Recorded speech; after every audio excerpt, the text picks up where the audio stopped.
Hey, what's up, fam? After last week's chapter, we got a new group within Eden Zero. I'm wondering if it's related to the space government Star System Alliance Force. I know, really hard name to say. I really hope they get a shorter one. Is this one the Galactic Intelligence Agency? They call it GIA. So, I'd really appreciate it if you got a shorter one, side that to say that massive group name every time that they're brought up. So essentially, the person we thought was Samora betraying everybody was actually this character, Amira, who was trying to infiltrate Drac and Joe's crew. And like I said, I'm wondering if they're related to the. I'm just gonna call them the Star System Alliance Force. Take out the space government. I think everyone obviously can tell they're part of the space government. But I'm wondering if they're a separate group or if they're tied or maybe a branch. I think I'm willing to believe that they're part of a branch of them. But one thing I actually thought was really interesting, very low key bar in this chapter, while she's talking enough more about it, is she says that she's surprised that she knew Jesse.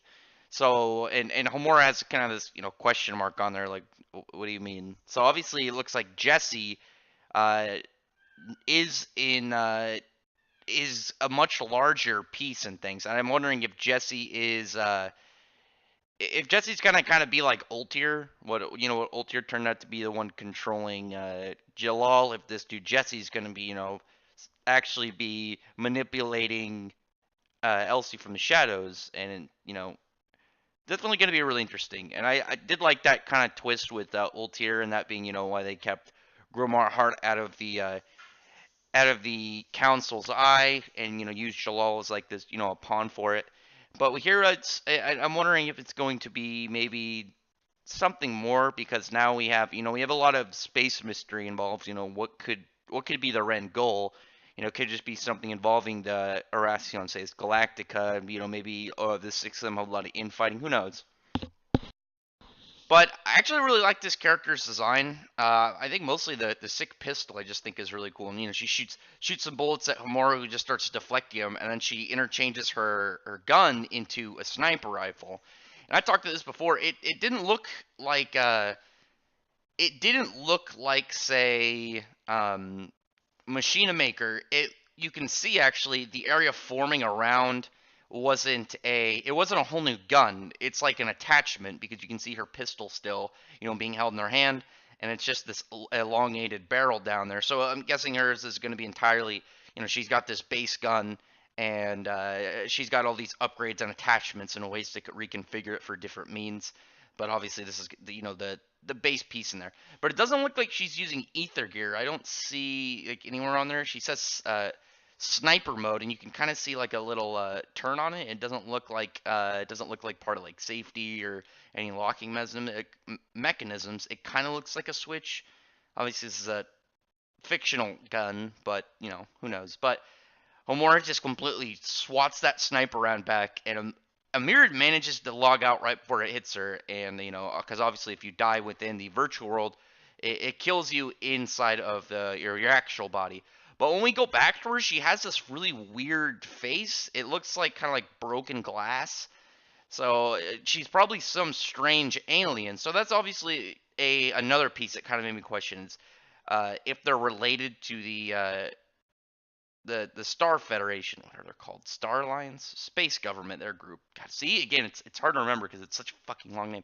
But if this is a different alien group, like maybe they're a different faction trying to figure out, some secrets, or trying to figure out what is best for them. Who knows? Obviously, like, this is a brand new kind of group with a weird alien character we don't know. But when we get back to it, this was, I think, the more interesting part of the chapter, just because it was very strange. Like, you got the small, like, little bit about mentioning the fact that Homura knew Jesse was a surprise to her. So obviously Jesse has more significance than probably just being related to him. But this weird alien presence from this character, and wondering what is going to come out of this of Gia, and how this character is going to be there. Are they the only one, or are we going to get this this kind of body altering character, stealing people's memory, or I guess copying people's memories and appearances throughout the story? And I know that's a thing in comic books. I'm wondering if that could be a thing within Eden Zero, maybe we have some infiltration into governments and whatnot from these copy aliens. Who knows? But gets back to what's going on with Shiki and the crew, and they kind of devise that because Jamilov is cheating, they're going to pretty much hack the game and cheat as well. And Wise is just like, I don't really care, it doesn't bother me if I get banned. And again, he does it because he doesn't give a shit because he's kind of still scummy, and I like the fact that he stands out for that because he just doesn't seem like a really good person, and he's pretty chill with it. But at the same time, well, he's like trying to hack into the code. Herm is just like shit talking him, telling him how bad he is.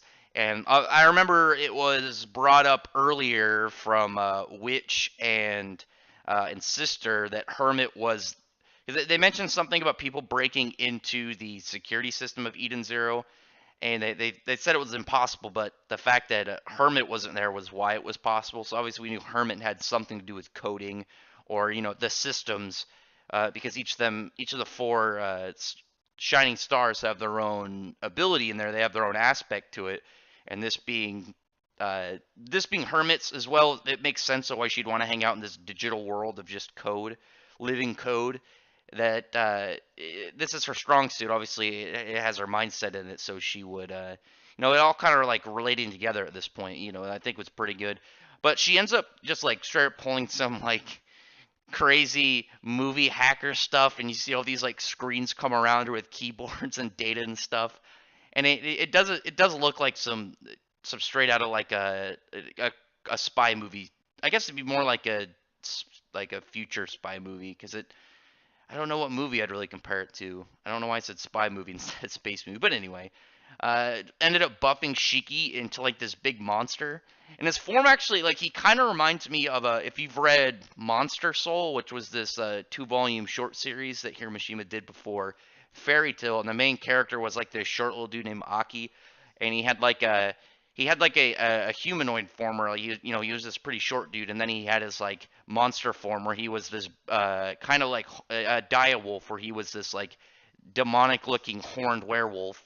And it's not the same here because Shiki kind of looks more like a cat or a bear or something, but he definitely, like, it's the pants style and then the horns, and then I'm wondering if that's an Easter egg, or if I'm overthinking this. But definitely definitely curious of how this is going to happen to Jamilov now, because they've pretty much screwed him over by turning up all his stuff and potentially weakening him in the process while giving Shiki a bunch of buff cheats. But I'm wondering if he'll get killed off though, and maybe they'll fight in the actual world, and it will show their actual strength, like comparisons, instead of here where it looks like everyone's either just cheating in order to win. But other than that, I guess I don't know how it's gonna relate, because the next chapter, I think it's called 20 shots. It's either 20 or 22 shots. So I'm guessing maybe Wise will come in, bring out his guns and and lay waste and help defeat Jamilov, or Jamilov will end up, using like some trump card. But other than that, I thought it was a fine chapter. Like, the last few chapters were mostly, kind of comfortable setup and building up to what I'm guessing in the next couple chapters when they're getting to the climax of this arc.